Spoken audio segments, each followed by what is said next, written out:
各位親愛嘅朋友，有錄影嘅時間點解錄兩次呢？因為咧，剛才嗰次咧睇翻個 video 效果咧，就啱啱起身咧，隻眼好似咧睜極都睜唔開，好似仲半睡半醒咁嘅狀態咁樣之下錄咧，好似好奇怪咁嘅隻眼望落去。咁所以而家咧就試下再錄多次，因為我哋頭先咧就係咧錄影咗之後咧喺個錄影機睇一次，喺個電腦睇一次之後咧就 upload 上去，upload 上嘅時候咧又睇其他 video。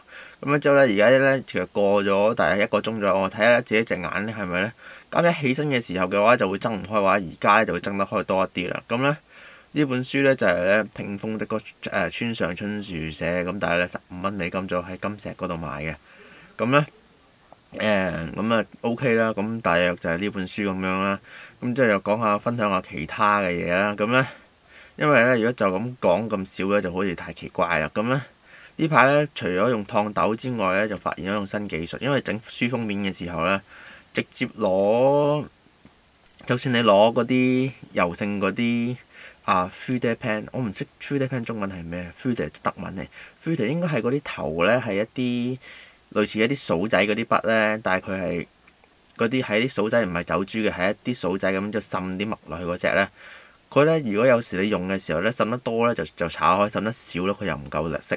咁咧後來我改用原子筆畫，但係咧要落去畫5筆就太嘥時間。咁後來咧我發現原來試下未試過咁樣做，將用原子筆寫落張紙，再貼水之後，再用風筒吹嘅話咧，咁可能會好啲。咁大家未試呢個實驗階段咧，咁咧就將呢樣嘢咧講俾刻石。有時有啲人刻圖章噶嘛，刻嗰啲圖章嗰啲咧，即係例如中國嗰啲圖章用石刻落去咁咧，刻啲字上去嗰啲圖章，我同人講呢樣嘢咁咧。同佢分享我經驗，同埋佢嘅經驗，佢係講裱畫，我係講刻封面，佢又諗唔明點樣刻封面。咁咧佢係淨講裱畫，但我又想學得啊。佢同我講學嚟冇用，因為咧你唔係畫國畫咁樣，學嚟冇乜用。咁我係諗係咁又係喎。咁之後如是者講刻圖章咁咧，就去咗嗰度叫做陳酒未醇老友情深真愛永難忘嗰度咧。因為我揭嗰張嘢就慢慢睇，咁嗰唐人街嗰度啦。咁咧之後咧就識多一個朋友啦。咁一個就去咗德利點心食嗰啲嘢，咁咧就咁又拍翻嗰個咧，其實都幾咩嘅。咁咧總言之咧，就試下嗰個新嗰個技術睇下點啦。咁之後就係咁啦，分享到呢度。